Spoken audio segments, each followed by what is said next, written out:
નવસર્જનના નારા સાથે માંડવી બિરસા મુંડા સર્કલથી અરેઠ સુધી યુથ કોંગ્રેસ દ્વારા વિજય અને શુભેચ્છા રેલી યોજવામાં આવી હતી। અરેઠ ખાતે માંડવી બિરસા મુંડા સર્કલ, સુપડી ખાતે યુથ કોંગ્રેસના કાર્યકર્તાઓ તથા આનંદભાઈ ચૌધરી દ્વારા ફુલહાર પહેરાવીને પૂજા કર્યા બાદ આ રેલી કાઢવામાં આવી હતી।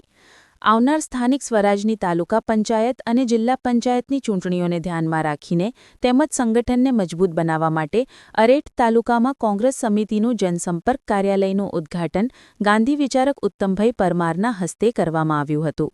યુબી વસાવાના અધ્યક્ષતા હેઠળ યોજાયેલા આ કાર્યક્રમમાં ડોક્ટર તુષારભાઈ ચૌધરી પણ હાજર રહેવાના હતા, પરંતુ અનિવાર્ય સંજોગોમાં તેઓ આ કાર્યક્રમમાં ઉપસ્થિત રહી શક્યા ન હતા। કાર્યક્રમમાં ઉપસ્થિત રહેલા અન્ય અગ્રણીઓમાં મનહરભાઈ પટેલ, ઉત્તમભાઈ પરમાર, મિત્તલ ચૌધરી, પિયુષ ચૌધરી તેમજ તમામ હોદ્દેદારો અને મોટી સંખ્યામાં કાર્યકર્તાઓ હાજર રહ્યા હતા। નમસ્કાર, હું પિયુષ ચૌધરી, સુરત જિલ્લા યુથ કોંગ્રેસ પ્રમુખ। આજના રોજ અરેઠ કાર્યાલયનું ઉદ્ઘાટન હતું। સાથે સાથે માંડવી તાલુકા થઈને એક રેલીનું આયોજન કરેલ હતું યુથ કોંગ્રેસ દ્વારા। તેમાં લોકોનો ખૂબ બહોળો પ્રતિસાદ મળ્યો છે અને અરેઠ કોંગ્રેસ કાર્યાલયના ઉદ્ઘાટન માટે સૌને શુભેચ્છા પાઠવું છું। સાથે સાથે નવનિર્મિત સૌ જિલ્લા પ્રમુખો, તાલુકા પ્રમુખો યુથ કોંગ્રેસના, એ બધાને હું શુભેચ્છા પાઠવું છું।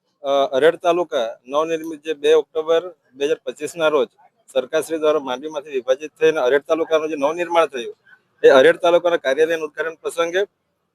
તેમજ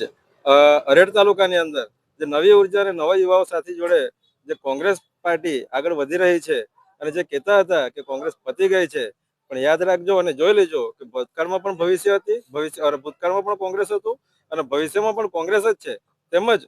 આ જે યુવા શક્તિ ઊભી થઈ રહેલી છે તે કોઈક ને કોઈ કે પાર્ટી કે કોઈ વ્યક્તિ વિશેષ કે કોઈ નેતાની નારાજગીથી નથી, પરંતુ આ જે વ્યવસ્થાથી દબાયેલા, કચરાયેલા અને જે યુવાઓની જે પરિસ્થિતિ છે, હાલમાં જે નોકરી કરવા જાય છે કે કંપનીમાં રોજગારી માટે જાય છે, તેમનું શોષણ થાય છે, અત્યાચાર થાય છે, અને ત્યારે જ્યારે અમે સૌ યુવાનો જેને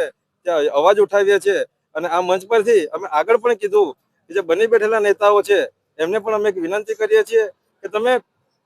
કંપનીના માલિકો જોડે, એસોસિએશન જોડે તમે ચર્ચા કરી શકતા હોય તો ખરેખર એકવાર તમે કંપનીમાં જે કામ કરતા આપણા સમાજના, આપણા વિસ્તારના જે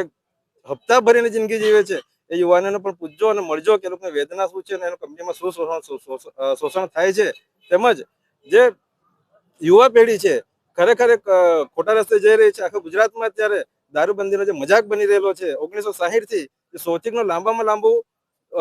કૌભાંડ ગણી શકાય એ દારૂબંધીનો